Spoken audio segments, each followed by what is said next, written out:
ఈరోజు నేను మునక్కాయ కూర చేస్తున్నాను.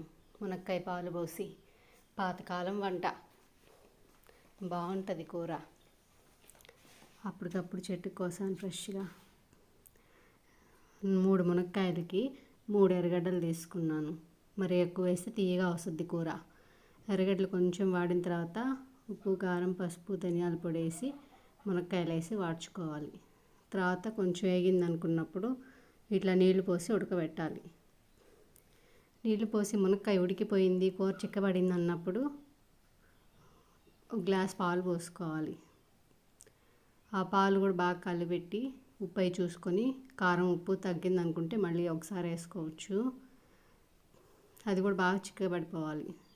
ఇది ఇంకొంచెం చిక్కబడాలంటే ఏం చేయాలంటే చెప్పేదా, బియ్యం పిండి కొంచెం లేదా శనగపిండి కొంచెం 1 స్పూను అలా చల్లుకొని కలిపెడితే కూర చిక్కబడుతుంది.